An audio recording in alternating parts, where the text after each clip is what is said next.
Yeah, I mean, I didn't think we came out of the lake very, very well, and we talked about things we had to get better at. Well, I think we gave 36 points in the paint in the first half. We didn't execute how we wanted to defensively.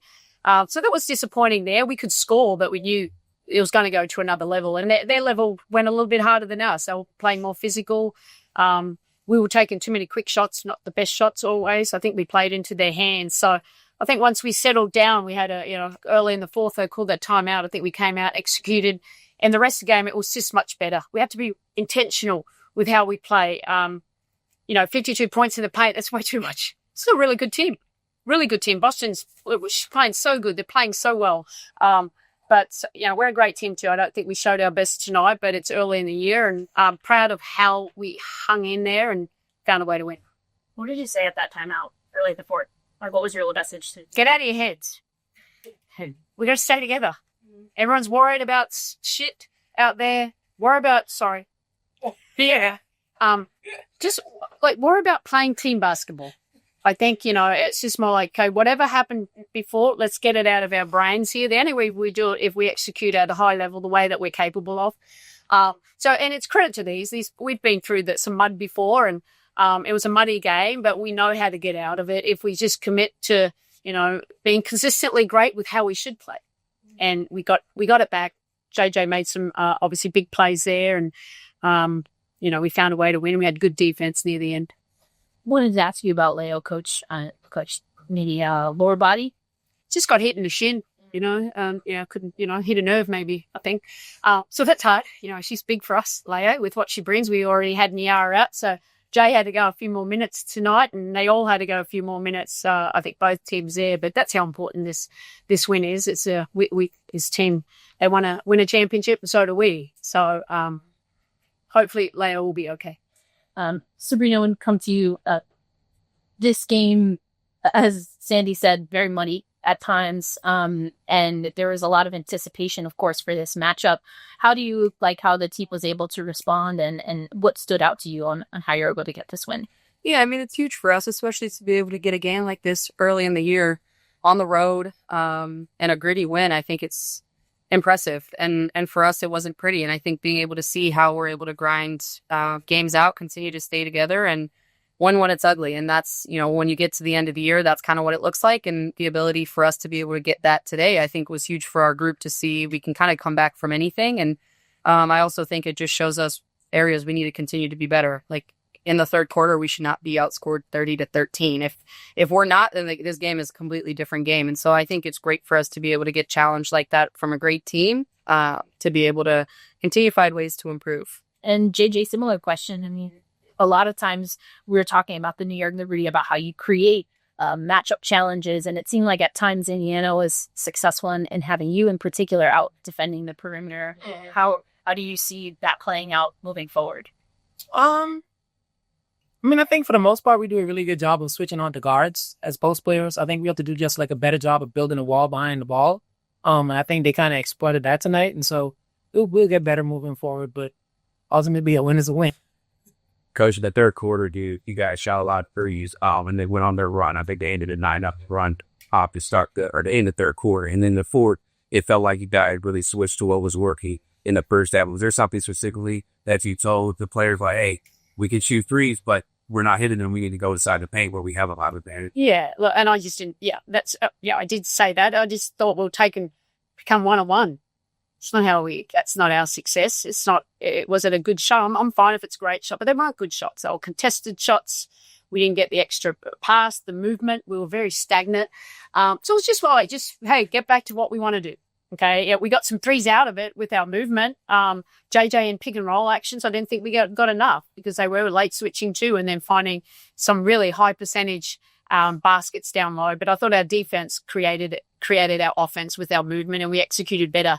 I love threes as much as the other team, but I don't like threes if it's just one pass and we're missing and we've got to feel the game. We went away from our identity, but we came back to it. And that's because these players are great and they understand how we should be playing. Sabrina, we've talked about Natasha being such a integral part to this team in the way that she's just seamlessly Paige's transition. I mean, that steal at the end of the game or swab, whatever you want to call it, was huge for you guys, obviously.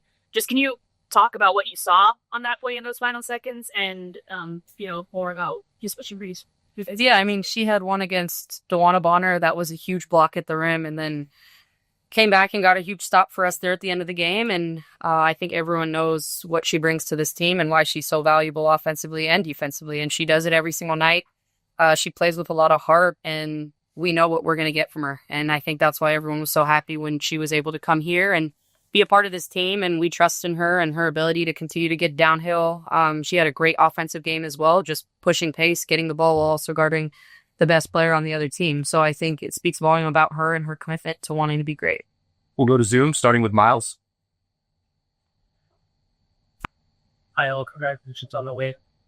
Sabrina, I wanted to come to you because with about 8.5 minutes to play, you're down 80-60, come out of that timeout, and the first couple of looks go inside to Jonquel Jones. And Sandy talked a little bit about how much you guys were settling for threes that JDG goes on to have 10 or 12 points on that 16-2 run that flips the game around with a couple of threes, too. Just how stabilizing was Jonquel offensively for you guys to get back into this game? Oh, glum Jonquel was great.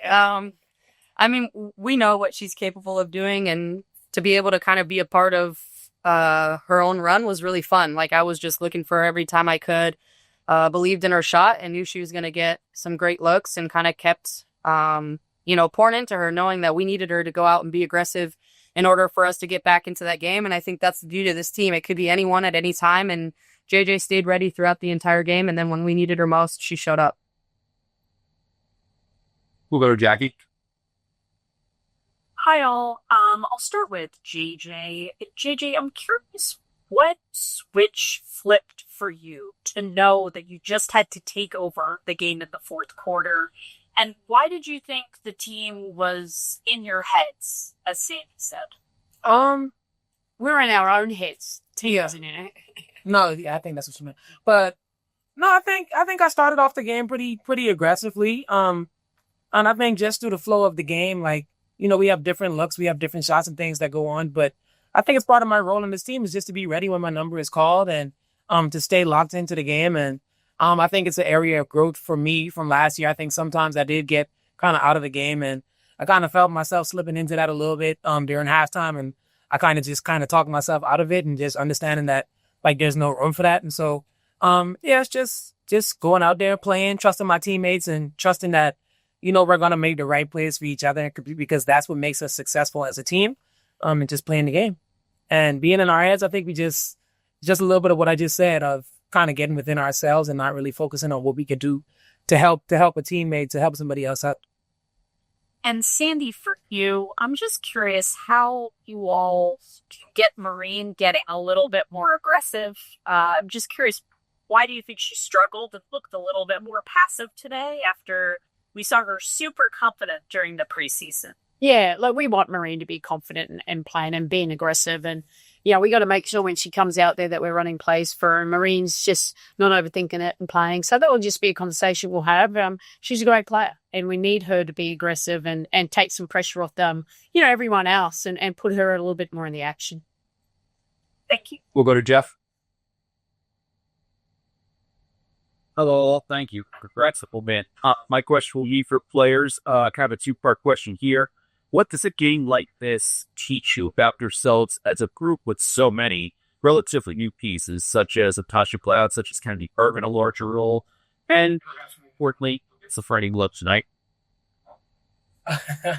Tosh got the Freddie Glove for the big stops at the end. I don't know. I think it shows us that we're exactly who we think we are. We know that we're a great team, and we understand that we can create a lot of advantages and do a lot of things defensively, and that when we're locked in, we're just really, really tough to beat. So just kind of coming in with that mindset, understanding that I'm going to have to weather the storm, stay the course throughout the entirety of the game, and that we'll be all right. Appreciate your time and stay drugs on. We'll finish with Sasha. Thanks.